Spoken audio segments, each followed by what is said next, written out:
ಆತ್ಮೀಯ ವೀಕ್ಷಕರೇ, Royson creations YouTube ಚಾನಲ್ಗೆ ನಿಮಗೆ ಸ್ವಾಗತ. ಇಂದಿನ ಈ ವಿಡಿಯೋದಲ್ಲಿ 10ನೇ ತರಗತಿಯ ತೃತೀಯ ಭಾಷೆ 2026ರ ರಾಜ್ಯ ಮಟ್ಟದ SSLC ಪೂರ್ವ ಸಿದ್ಧತಾ ಪರೀಕ್ಷೆ 3 ಅಂದರೆ ಇಂದು ನಡೆದಂತಹ ನಿಮ್ಮ ತೃತೀಯ ಭಾಷೆ ಹಿಂದಿ ವಿಷಯದ preparatory question paper key answer ಆಗಿರುತ್ತೆ ಮಕ್ಕಳ. ಹಾಗಾಗಿ ವಿಡಿಯೋನ ಪೂರ್ತಿಯಾಗಿ ನೋಡಿ ಒಂದು ಬಾರಿ ಕೀ ಆನ್ಸರ್ಸ್ನ ಚೆಕ್ ಮಾಡ್ಕೊಳ್ಳಿ ಅಂತ ಹೇಳ್ತಾ ವಿಡಿಯೋನ ಪ್ರಾರಂಭಿಸ್ತಾ ಇದ್ದೀವಿ. ಸೊ ಎಕ್ಸಾಮ್ ತುಂಬ ಈಸಿ ಇತ್ತು, ಎಲ್ಲರೂ ಚೆನ್ನಾಗಿ ಮಾಡಿದ್ದೀರಾ ಅಂತ ಅಂದ್ಕೊಂಡೆ ನಾನು ಕೀ ಆನ್ಸರ್ಸ್ನ शेयर ಮಾಡ್ತಾ ಇದ್ದೀನಿ. फर्स्ट में निम्नलिखित प्रश्नों के लिए 4 विकल्प सुझाए गए हैं. उनमें से सर्वाधिक उचित विकल्प चुनकर उसके संकेताक्षर सहित पूर्ण रूप लिखिए. फर्स्ट क्वेश्चन, गरीब शब्द का विलोम रूप है. सो गरीब के विलोम शब्द ಏನಾಗುತ್ತೆ, ಅಮೀರ್ ಆಗುತ್ತೆ. ಇಲ್ಲಿ 4 ಆಪ್ಷನ್ ಕೊಟ್ಟಿದ್ದಾರೆ, ಹಾಗಾಗಿ option B is the right answer. Second question, ಲೇಖಕ್ ಶಬ್ದ का ಸ್ತ್ರೀಲಿಂಗ ರೂಪ है. ಸೊ ಲೇಖಕ್ ಶಬ್ದದ ಸ್ತ್ರೀಲಿಂಗ ರೂಪ ಲೇಖಿಕಾ ಆಗುತ್ತೆ ಮಕ್ಕಳ, ಹಾಗಾಗಿ ऑप्शन डी लेखिका is the right answer. Third question, कमरा शब्द का अन्य वचन रूप है. सो कमरा ಅನ್ನೋದಕ್ಕೆ अन्य वचन रूप कमरे ಆಗ್ತದೆ, ಹಾಗಾಗಿ ऑप्शन ए कमरे is the right answer. Next fourth question, निम्नलिखित में से प्रथम प्रेरणार्थक क्रिय रूप है. सो ಇಲ್ಲಿ ಸುನಾನ, ಕರ್ವಾನ, ಜಗಾನ, ಬೈಟ ಇದೆ ಮಕ್ಕಳ. ಸೊ ಕೊಟ್ಟಿರೋದ್ರಲ್ಲಿ ಜಗಾನ ಇಸ್ ದ ಕರೆಕ್ಟ್ ಪ್ರಥಮ ಪ್ರೇರಣಾರ್ಥಕ ಕ್ರಿಯಾ ರೂಪ, ಹಾಗಾಗಿ option C is the right answer. Next 5ನೆಯ ಪ್ರಶ್ನೆ, ಸದೈವ್ ಶಬ್ದ का ಸಂಧಿ का ಉದಾಹರಣೆ. ಸೊ ಸದೈವ್ ಅನ್ನೋದು ಕಿಸ್ ಸಂಧಿ का ಉದಾಹರಣೆ ಕೊಟ್ಟಿದ್ದಾರೆ ಮಕ್ಕಳ. ಸದೈವ್ ಅನ್ನೋದು ವೃದ್ಧಿ ಸಂಧಿ ಆಗಿರ್ತದೆ ಮಕ್ಕಳ, ಹಾಗಾಗಿ option C is the right answer. Sixth question, ದೇಶ ವಿದೇಶ ಶಬ್ದ ಮೇ ಸಮಾಸ್ है. ಸೊ ದೇಶ ವಿದೇಶ ಅನ್ನೋದರಲ್ಲಿರುವ ಸಮಾಸ ಕೇಳಿದರೆ ಇಲ್ಲಿ 4 ಆಪ್ಷನ್ ಕೊಟ್ಟಿದ್ದಾರೆ, ದ್ವಿಗು, ದ್ವಂದ್ವ, ಕರ್ಮಧಾರಯ, ತತ್ಪುರುಷ. ಸೊ ಅದು ದ್ವಂದ್ವ ಸಮಾಸ ಆಗಿರುವಂಥದ್ದು, ಹಾಗಾಗಿ option B is the right answer. Seventh question, internet का मतलब क्या है. ವಾಕ್ಯ में प्रयुक्त विराम चिन्ह है. ಸೊ ಆಬ್ವಿಯಸ್ಲಿ ಅದು ಪ್ರಶ್ನಾರ್ಥಕ ಆಗಿರುತ್ತೆ, ಇಲ್ಲಿ ಪ್ರಶ್ನ ಚಿಹ್ನೆ ಅಂತ ಕೊಟ್ಟಿದ್ದಾರೆ, option D is the right answer.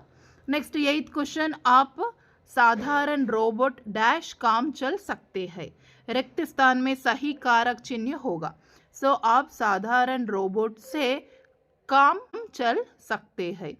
सो हाಗಾಗಿ से is the right answer. Next second में निम्नलिखित में से प्रथम 2 शब्द के सूचित संबंध के अनुरूपता तीसरे शब्द का संबंधित शब्द लिखिए ಕೇಳಿದ್ದಾರೆ. ಸೊ ಇಲ್ಲಿ ನಮಗೆ ಈಸಿ ಆಗಿರೋ ಕ್ವಶನ್ಸ್ನ ಕೇಳಿದ್ದಾರೆ ಮಕ್ಕಳ. ಗಿಲ್ಲು ರೇಖಾಚಿತ್ರ, ಕಾಶ್ಮೀರಿ ಸೇಬು ಕಹಾನಿ ಆಗಿರುತ್ತೆ. ನೆಕ್ಸ್ಟ್ 10ನೇ ಪ್ರಶ್ನೆ, ಚಲಾಲುದ್ದೀನ್ ಜೀಜಾ, ಶಂಶುದ್ದೀನ್ ಚಚರೆ ಬಾಯಿ. ನೆಕ್ಸ್ಟ್ हाथी जंगली जानवर, बैसा पालतू जानवर. नेक्स्ट कृष्णा के चिढ़ने वाला बलराम, कृष्णा को मनाने वाली यशोदा. ಸೊ ಇದಿಷ್ಟು ನಿಮಗೆ ಅನುರೂಪತೆಗಳಲ್ಲಿ ಕೇಳಿದ್ದು. नेक्स्ट थर्ड में निम्नलिखित प्रश्नों का उत्तर एक एक वाक्य में पूर्ण लिखिए ಕೇಳಿದ್ದಾರೆ. ಸೊ ಫಸ್ಟ್ 13ನೇ ಕ್ವಶನ್ನು, दोनों दोस्तों ने क्या तय किया. दोनों दोस्तों ने तय किया कि वे भी मकाना बनाएगी. नेक्स्ट 14th क्वेश्चन, किस नगर को सिलिकॉन सिटी कहा जाता है. सो बेंगलुरु नगर से सिलिकॉन सिटी कहा जाता है. सो ಈಸಿ ಇತ್ತು ಕ್ವಶನ್. नेक्स्ट 15ನೇ ಪ್ರಶ್ನೆ, आधुनिक मानव का यान कहाँ जा रहा है. आधुनिक मानव का यान गगन में जा रहा है. 16th क्वेश्चन, तुलसीदास जी संत की ತುಲನ್ ಕಿಸಸೆ ಕರ್ತೆ ಹೈ. ಸೊ ಇದಕ್ಕೆ ಕರೆಕ್ಟ್ ಆಗಿರುವ ಆನ್ಸರು ಹನ್ಸ್ ಪಕ್ಷಿ. ಸೊ ಡೈರೆಕ್ಟ್ ಆಗಿ ನೀವು ಹನ್ಸ್ ಪಕ್ಷಿ ಅಂತ ಬರೆದ್ರೆ you will get a complete marks. So ಇದಿಷ್ಟು ನಿಮಗೆ ಒನ್ ವರ್ಡ್ ಆನ್ಸರ್ಸ್ ಕ್ವಶನ್ಸ್ ಆಗಿತ್ತು. नेक्स्ट 4th मेन निम्नलिखित प्रश्नों के उत्तर 2-3 वाक्य में लिखिए ಕೇಳಿದ್ದಾರೆ. 17th क्वेश्चन, दुकानदार ने अपने नौकर से क्या कहा. ಸೊ दुकानदार नौकरನ ಹತ್ರ ಏನಂತ ಹೇಳ್ತಾನೆ. ಸೊ दुकानदार ने अपने नौकर से कहा कि सुनो आधा सेर ಕಾಶ್ಮೀರಿ ಸೇಬ್ ನಿಕ್ಲಾಲ ಚುನ್ಕರ್ ಲಾನಾ ಅಂತ ಹೇಳ್ತಾರೆ. नेक्स्ट 18th क्वेश्चन, जलालुद्दीन ने कलाम जी को नई दुनिया का ಬೋಧ್ ಕೈಸೆ ಕರಾಯ. ಸೊ ಅದಕ್ಕೆ ಸರಿಯಾಗಿರುವಂತಹ ಉತ್ತರ ಇದು ನೋಡಿ, ಜಲಾಲುದ್ದೀನ್ ಕಲಾಂ ಜಿ ಕೋ ಹಮೇಶಾ शिक्षित व्यक्तियों का वैज्ञानिक खोज, समकालीन साहित्य और चिकित्सा विज्ञान के बारे में बताते रहते थे. इस तरह अहमद जलालुद्दीन ने कलाम जी को सीमित दायरे से बाहर निकलाकर नई दुनिया का बोध कराया। नेक्स्ट 19ನೇ ಕ್ವಶನ್ನು लेखक ने कमर छोड़कर जाने का निर्णय क्यों लिया? ಯಾಕೆ ಅವರು ಅಲ್ಲಿಂದ ಹೊರಗಡೆ ಬರಲಿಕ್ಕೆ ಕೋಣೆಯಿಂದ ಹೊರಗಡೆ ಬರಲಿಕ್ಕೆ ನಿರ್ಣಯವನ್ನು ತೆಗೆದುಕೊಳ್ತಾರೆ? सम्मेलन में कहीं चोरियां होने लगी थी जिसमें लेखक की भी कहीं चीज़ों चुरा ली गई। इससे दुखी होकर लेखक ने कमर छोड़कर जाने का निर्णय लिया। नेक्स्ट 20ನೇ क्वेश्चन कलेक्टर साहब ने बाल शक्ति टोली की प्रशंसा कैसे की? ಯಾಕೆ ಅವರ ಮಕ್ಕಳನ್ನು ಪ್ರಶಂಸಿಸ್ತಾರೆ? ಸೊ ಅದು ಡೈರೆಕ್ಟ್ ಆಗಿ ನೀವು ಬರಿಬೋದು, ಏಕೆಂದರೆ ಅಲ್ಲಿ ಮಕ್ಕಳೆಲ್ಲ ಸೇರಿಕೊಂಡು ಅದನ್ನು ಶುದ್ಧ ಮಾಡಿರ್ತಾರೆ. ಸೊ ಸಬ್ನೆ ಮಿಲ್ಕರ್ ಗಾಂವ್ ಕೋ ಸ್ವಚ್ಛ ವಾತಾವರಣ ದಿಯಾ ಹೈ, ಬಾಲ್ ಶಕ್ತಿ ಕೆ ಕಾರಣ ಗಾಂವ್ ಆದರ್ಶ ಗಾಂವ್ ಬನ್ ಗಯಾ ಹೈ, ಹಾಗಾಗಿ ಅವರನ್ನು ಪ್ರಶಂಸೆ ಮಾಡ್ತಾರೆ. नेक्स्ट आधुनिक मानव ने प्रकृति के किन किन तत्वों पर विजयी पाई है? सो आज मनुष्य ने प्रकृति ने हर तत्व पर विजय प्राप्त कर ली है। मनुष्य के कारों में वारी विद्युत और बाप बंद हुआ है। मनुष्य के हुक्म पर पवन का ताप चढ़ता उतरता है। मनुष्य गिरी सिंधु को एक समान लांग सकता है। मनुष्य का यान गगन में जा रहा है. ಸೊ ಇದಿಷ್ಟು ಬರೆದ್ರೆ ನಿಮಗೆ ಕಂಪ್ಲೀಟ್ ಅಂಕ ಸಿಗ್ತದೆ ಮಕ್ಕಳ. ನೆಕ್ಸ್ಟ್ 22ನೇ ಕ್ವಶನ್ನು ಯಶೋದ ಮನ್ ಹಿ ಮನ್ ಕ್ಯೂ ಖುಷ್ ಹೋ ಜಾತಿ ಹೈ? बालकृष्ण के क्रोध भरे मुग्ध मुख को देखकर और उसके बोलेपान के आकर्षित होकर यशोदा मन ही मन खुश हो जाती है. नेक्स्ट 23ನೇ प्रश्न सौरमंडल में शनि ग्रह का स्थान क्या है? अतः शनि का वायुमंडल किन किन गैसों में बना है? तो सौरमंडल ने शनि ग्रह का स्थान दूसरा है.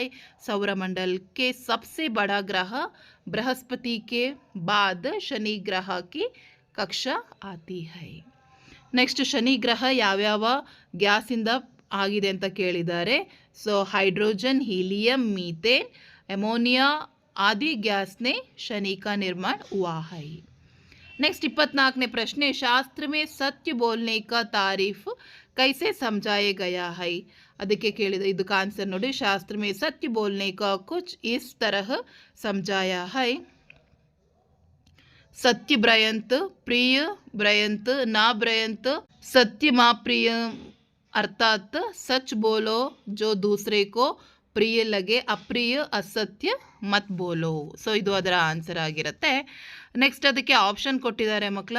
मीना मैडम छात्र को अंत में क्या संदेश देती है? सो मीना मैडम ने छात्र से अंत में कहा आज के बच्चे कल के नागरिक है. विद्यार्थियों आज से नए नए अब से ही आप इन कर्तव्य का पालन करना शुरू करो. इससे आपका हित होगी, देश का कल्याण भी होगा. सो इदिಷ್ಟು 2 marks question answers. Next 5th में निम्नलिखित प्रश्नों के उत्तर 3-4 वाक्य में लिखिए ಕೇಳಿದ್ದಾರೆ. ಸೊ ಇಲ್ಲಿ 3 ಅಂಕದ ಪ್ರಶ್ನೆಗಳು. 25th क्वेश्चन गिल्लू की प्रति महादेवी वर्मा जी की ममता का वर्णन कीजिए. ಸೊ ಯಾವ ರೀತಿ ಆ ಗಿಲ್ಲುವನ್ನು ಮಹಾದೇವಿ ವರ್ಮಾ ಅವರು ನೋಡ್ಕೊಳ್ತಾ ಇದ್ರು ಪ್ರೀತಿಯಿಂದ, ಅದನ್ನು ವರ್ಣನೆ ಮಾಡಲಿಕ್ಕೆ ಹೇಳಿದ್ದಾರೆ ಮಕ್ಕಳ. ಸೊ ಅದನ್ನು ನೀವು ಇಲ್ಲಿ ಬರಿತಾ ಹೋಗಿ, ಈಸಿಯಾಗಿದೆ. ನೆಕ್ಸ್ಟ್ ಇಂಟರ್ನೆಟ್ ಸಚ್ಮುಚ್ ಏಕ್ ವರದಾನ ಹೈ ಸ್ಪಷ್ಟ कीजिए ಅಂತ ಕೇಳಿದ್ದಾರೆ ಮಕ್ಕಳ. ಹೌದು, ಯಾಕೆಂದರೆ इंटरनेट के द्वारा घर बैठे बैठे खरीदारी कर सकते हैं, कोई भी बिल भर सकते हैं. इंटरनेट बैंकिंग द्वारा दुनिया के किसी भी कोने में जितनी भी चाहे रकम भेज जा सकती है. सचित्र संभाषण किया जा सकता है. सोशल नेटवर्किंग द्वारा दुनिया की किसी भी देश के रहना सहना वेशभूषण की जानकारी प्राप्त कर सकते हैं. ಸೊ ಇದಿಷ್ಟನ್ನ ನೀವು ಬರೀರಿ ಮಕ್ಕಳ, ನಿಮಗೆ ಕಂಪ್ಲೀಟಾಗಿ 3 ಅಂಕ ಸಿಕ್ಕಿರುತ್ತೆ. ನೆಕ್ಸ್ಟ್ 27th ಕ್ವಶನ್ सक्सेना परिवार रोबोनिल का पकार कुछ था क्यों ವಿವರಣ दीजिए ಅಂತ ಹೇಳಿ ಕೇಳಿದ್ದಾರೆ. ಸೊ 3 ಮಾರ್ಕ್ಸ್ ಆಗಿರೋದ್ರಿಂದ ಕಂಪ್ಲೀಟಾಗಿ ಬರೀರಿ ಮಕ್ಕಳ. सक्सेना परिवार रोबोनिल को पकार कुछ था क्योंकि वह घर में सभी कामों को कुशलता से करता है, जिससे परिवार का जीवन आसान हो गया है. रोबोनिल सुबह नाश्ता बनाने से लेकर मेहमानों के लिए दरवाज़ा खोलने, बच्चों का कहानियाँ सुनाने, उनका होमवर्क करने और परिवार के वर्ड प्रोसेसर पर काम करने तक सभी काम करता था। वह शाम को परिवार के कुत्ते का घुमाने भी ले जाता है, जिससे परिवार का सदस्यों को बहुत राहत मिली है. ಸೊ ಇದಿಷ್ಟನ್ನು ಬರೆದ್ರೆ ಮಕ್ಕಳ ನಿಮಗೆ complete answer. Next 28th question, Bachendri Pal ಕಿ ಶಿಕ್ಷಾ ಕೆ ಬಾರೆ ಮೇ ಲಿಖೆ. ಸೊ ಅವರ ಶಿಕ್ಷಣ ಹೇಗಿತ್ತು ಅದನ್ನು ನೀವು ಬರಿತಾ ಹೋಗಬೇಕು ಮಕ್ಕಳು. ಅವ್ರ ಬಚ್ಪನ್ನಲ್ಲಿ ಹೇಗೆ ಅವರ ಶಿಕ್ಷಣ ಇತ್ತು, ನಂತರ ಹೈಸ್ಕೂಲನ್ನು ಎಲ್ಲಿ ಮಾಡಿರೋ ಅದನ್ನು ಬರೀರಿ. ನೆಕ್ಸ್ಟ್ ಕರ್ನಾಟಕ ಶಿಲ್ಪಕಲಾ ಕಿ ಪರಿಚಯ ದೀಜಿಯೇ ಕೇಳಿದ್ದಾರೆ ಮಕ್ಕಳ. ಇದು ಈಸಿಯಾಗಿತ್ತು, ಬರೆದಿರ್ತೀರ. ಸೊ कर्नाटक राज्य का शिल्पकला अनौखिक है. हम्पी बादामी पट्टदकल्लू की शिल्पकला और वास्तुकला अद्भुत है. बेलूरू हलेबीडु सोमनाथपुर मंदिर में पत्थर की मूर्ति सजीव लगती है. श्रवणबेळगोಳ में गोमटेश्वर का एक शिला प्रतिम है. विजयपुर का विस्पयरिंग गैलरी वास्तुकला का अद्वितीय दृष्टांत है. मैसूर का राजमहल कर्नाटक के वैभव का प्रतीक है. मैसूर की प्राचीन सेंट फिलोमिना चर्च और जगनमोहन राजमहल का पुरातत्व वास्तु संग्रहालय अत्यंत ಆಕರ್ಷಣೀಯ है. ಸೊ ಇದಿಷ್ಟು ಆನ್ಸರನ್ನು ಬರೆದ್ರೆ ಮಕ್ಕಳು ನಿಮಗೆ ಕಂಪ್ಲೀಟಾಗಿ 3 ಅಂಕಗಳು ಸಿಗುತ್ತೆ.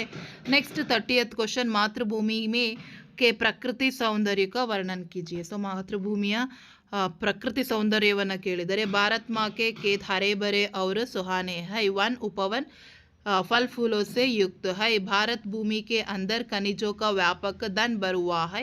भारत माता सुख संपत्ति और धन धाम को मुक्त हस्त से बांट रही है. ಸೊ ಇದಿಷ್ಟು ಅದರ ಆನ್ಸರ್. ನೆಕ್ಸ್ಟ್ 31st क्वेश्चन, समय अत्यंत अनमोल है. कविता का आधार पर स्पष्ट कीजिए. ಸೊ बर्दिर्तीरा, समय ईश का दिया हुआ अनुपम धन है. उसे व्यर्थ नहीं करना चाहिए. आलस्य को छोड़ना चाहिए. बहाने को नहीं बनाना चाहिए. जो काम करना है उस काम को उसी समय की मन लगाकर करना चाहिए. ಸೊ ಇದಿಷ್ಟನ್ನು ನೀವು ಬರೆದಿದ್ರೆ ನಿಮಗೆ ಕಂಪ್ಲೀಟ್ ಕೀ ಅಂಕಗಳು ಸಿಕ್ಕಿರುತ್ತೆ ಮಕ್ಕಳ. ನೆಕ್ಸ್ಟ್ ನಿಮಗೆ ಇಲ್ಲಿ ಭಾವಾರ್ಥವನ್ನು ಬರೀಲಿಕ್ಕೆ ಕೊಟ್ಟಿದ್ದಾರೆ. ದಯಾ ಧರ್ಮ ಕಾ ಮೂಲ ಹೈ, ಪಾಪ ಮೂಲ ಅಭಿಮಾನ, ತುಳಸಿ ದಯಾನೆ ಚಿಡಿಯಾ ಜಬ್ ಲಗ್ ಗಡ್ ಮೇ ಪ್ರಾಣ. ಸೊ ಅದರ ಭಾವಾರ್ಥ ನೋಡಿ ಇಲ್ಲಿದೆ ಮಕ್ಕಳ. ಇದಿಷ್ಟನ್ನು ಬರೆದಿದ್ರೆ ನಿಮಗೆ ಕಂಪ್ಲೀಟ್ 3 ಮಾರ್ಕ್ಸ್ ಇದೆ. ಆ್ಯಂಡ್ ನೆಕ್ಸ್ಟ್ ಗದ್ಯಾಂಶಕ ಅನುವಾದ ಕನ್ನಡಿಯ ಅಂಗ್ರೇಜಿ ಮೇ ಕೇಳಿದರೆ, ಇದು ಸಹ ಈಸಿ ಇತ್ತು. सत्य की महिमा अपार है. सत्य अत्यंत शक्तिशाली है. हमें सत्य बोलने का अभ्यास करना चाहिए. ಸತ್ಯದ ಮಹಿಮಾ ಅಪಾರ, ಸತ್ಯ ಅತ್ಯಂತ ಶಕ್ತಿಶಾಲಿಯಾಗಿದೆ, ಆದ್ದರಿಂದ ನಾವು ಸತ್ಯವನ್ನು ಮಾತನಾಡುವುದನ್ನು ಅಭ್ಯಾಸ ಮಾಡಬೇಕು. So you can write it in English also, it's not a problem. So ಕನ್ನಡದಲ್ಲಾದರೂ ಸೆಲೆಕ್ಟ್ ಮಾಡಿ, ಇಂಗ್ಲೀಷಲ್ಲಾದರೂ ಸೆಲೆಕ್ಟ್ ಮಾಡ್ಕೊಳ್ಳಿ. नेक्स्ट 6th में निम्नलिखित प्रश्नों के उत्तर 5-6 वाक्य में लिखिए. सो मोस्ट एक्सपेक्टेड एंड इदे क्वेश्चन, बसंत एक स्वाभिमानी और ईमानदार लड़का है, कैसे स्पष्ट कीजिए. अथवा राजकिशोर के परोपकारी गुण का परिचय दीजिए ಅಂತ ಹೇಳಿ ಕೇಳಿದ್ದಾರೆ ಮಕ್ಕಳ. ಸೊ ಎರಡೂ ಸಹ ಈಸಿ ಆಗಿರೋ ಕ್ವಶನ್ನೇ.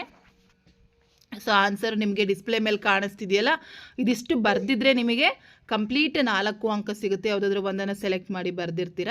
ನೆಕ್ಸ್ಟ್ ಪದ್ಯ ಅಸಫಲತಾ ಪೋಯಮನ್ನು ಕೊಟ್ಟಿದ್ದಾರೆ. ಗ್ರಾಮ್ಯಾಟಿಕ್ ಮಿಸ್ಟೇಕ್ ಇಲ್ಲದೆ ಬರೆದಿದ್ರೆ ನಿಮಗೆ ಕಂಪ್ಲೀಟ್ 4 ಅಂಕ ಸಿಗುತ್ತೆ. ಆ್ಯಂಡ್ ನೆಕ್ಸ್ಟ್ 7th ಮೇನ್, गद्यांश को ध्यानपूर्वक पढ़कर ನಿಮ್ನಲಿಖಿತ ಪ್ರಶ್ನೋಕೆ ಉತ್ತರ ಲಿಖಿಯೇ.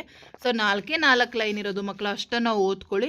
ಅದು ಪ್ರಶ್ನೆಗೂ ಸಹ ಇಲ್ಲೇ ಇದೆ. ಅದಕ್ಕೆ ಪ್ರಶ್ನೆ ಕೊಟ್ಟಿದ್ದಾರೆ, ಅನುಶಾಸಿತ ವ್ಯಕ್ತಿ ಕೈಸೆ ಹೋತಾ ಹೈ. ಸೊ समय पर अपने कार्य को पूरा करता है. ಸೊ ನೋಡಿ ಈಸಿ ಇದಾವೆ ಮಕ್ಕಳ. जीवन को सार्थक और सफल कैसे बन सकता है. अनुशासन से हम अपने जीवन को सार्थक और सफल बन सकते हैं. ನೋಡಿ ಇನ್ನುಳಿದಕ್ಕೂ ಸಹ ಆನ್ಸರ್ ಅಲ್ಲೇ ಇದೆ. ನೆಕ್ಸ್ಟ್ 8th ಮೇನ್, ಅಲ್ಲಿ ನಿಮಗೆ ನಿಬಂಧ ಕೇಳಿದ್ದಾರೆ. ಕರ್ನಾಟಕ ರಾಜ್ಯ ಜನಸಂಖ್ಯಾ ಸಮಸ್ಯೆ, ಇಂಟರ್ನೆಟ್ ಕಾ ಮಹತ್ವ. ಸೊ ಆಲ್ರೆಡಿ ಪ್ರಾಕ್ಟೀಸ್ ಮಾಡಿದ್ರಿ, ಬರ್ದಿರ್ತೀರಾ ಅಂತ ಅಂದ್ಕೊಂಡಿರ್ತೀನಿ. ನೋಡಿ ನಿಮಗೆ ಡಿಸ್ಪ್ಲೇ ಮೇಲೆ ಕಾಣಿಸ್ತಿದೆಯಲ್ಲ, ಬೇಕಾದ್ರೆ ಸ್ಕ್ರೀನ್ಶಾಟ್ ತೆಗೆದು ನೋಡ್ಕೊಳ್ಳಿ. ಅದೇ ರೀತಿ ಜನಸಂಖ್ಯಾಕಿ ಸಮಸ್ಯೆ. ಸೊ ಇದಿಷ್ಟು ನೋಡಿ ಬರೆದಿರಬೇಕು. ನೆಕ್ಸ್ಟ್ ಇಂಟರ್ನೆಟ್, ಇದರಲ್ಲಿ ಯಾವುದಾದ್ರೂ ಒಂದನ್ನು ಈ ರೀತಿ ಕರೆಕ್ಟಾಗಿ ನೀವು ಪ್ರಸ್ತಾವನ ಮತ್ತು ಉಪಸಂಹಾರ ಮತ್ತು ಈಗ ಫಾರ್ ಎಕ್ಸಾಂಪಲ್ ಇಂಟರ್ನೆಟ್ ತೊಗೊಂಡ್ರೆ ಇಂಟರ್ನೆಟ್ ಕಾ ಮಹತ್ವವನ್ನು ಬರೀರಿ, ಲಾಭ ತಥಾ ಇದೆಲ್ಲವನ್ನು ಕರೆಕ್ಟಾಗಿ ಬರೆದ್ರೆ ನಿಮಗೆ 4 ಅಂಕ ಸಿಗುತ್ತೆ. ಆ್ಯಂಡ್ ಲಾಸ್ಟ್ ಮೇನ್ ಬಂದು लेटर राइटिंग इत्तु मಕ್ಕಳ निम्नलिखित विषय को बारे में पत्र लिखिए कोई सकारण देते हुए अपने प्राध्यापक से नाम के एक चुट्टी पत्र सो ಯಾವುದಾದ್ರೂ ಕಾರಣ ಕೊಟ್ಟು ಬರೀಬೋದಿತ್ತು ಅಥವಾ अपनी पढ़ाई के बारे में बताते हुए अपने पिताजी का नाम पत्र लिखिए सो ಎರಡೂ ಸಹ ಈಸಿ ಇತ್ತು ಸೊ ಫಸ್ಟ್ನೇ ಲೆಟರ್ಗೆ ಹೋದರೆ ಚುಟ್ಟಿ ಪತ್ರಕ್ಕೆ ಹೋದರೆ ಪ್ರೇಷಕ್ ಅಂತ ಬರೆದು ನಂತರ ಸೇವಾಮೆ ಅಂತ ಹಾಕಿ ಪೂಜ್ಯ ಗುರೂಜಿ ವಿಷಯ ಅಂತ ಹಾಕಿ ಚುಟ್ಟಿ ಕೆ ಲಿಯೆ ಪ್ರಾರ್ಥನಾ ಪತ್ರ ಅಂತ ಹೇಳಿ ಇಷ್ಟು ದಿನದಿಂದ ಇಷ್ಟು ದಿನಕ್ಕೆ ಅಂತ ಹಾಕಿ ಧನ್ಯವಾದಕ್ಕೆ ಸಾಥ್ ಅಂತ ಹಾಕಿ ಆಪ್ಕಾ ಆಜ್ಞಾಕಾರಿ ಛಾತ್ರ ಸೊ ಇದಿಷ್ಟನ್ನು ನೀವು ಬರೆದ್ರೆ ನಿಮಗೆ ಕಂಪ್ಲೀಟ್ 5 ಅಂಕ ಸಿಗುತ್ತೆ ಹಾಗಾಗಿ ಕೀ ಆನ್ಸರ್ಸ್ ನಿಮಗೆ ಬಹಳ ಯೂಸ್ಫುಲ್ ಆಗಿದೆ ಮಕ್ಕಳ ಸೊ ಬರೆದಿರ್ತೀರಾ ಅಂತ ಅಂದ್ಕೊಂಡಿರ್ತೀನಿ ನೆಕ್ಸ್ಟ್ ನಾಳೆ ನಿಮ್ಮ ಸೈನ್ಸ್ ಎಕ್ಸಾಮ್ಗೂ ಸಹ ನಾವು ವೀಡಿಯೋಸ್ಗಳನ್ನ ಹಾಕ್ತೀವಿ ವೀಡಿಯೋಸನ್ನು ನೋಡಿ ಪ್ರಿಪೇರ್ ಆಗಿ ಅಂತ ಹೇಳ್ತಾ ವಿಡಿಯೋ ಎಂಡ್ ಮಾಡ್ತಾ ಇದ್ದೀನಿ ಥ್ಯಾಂಕ್ ಯು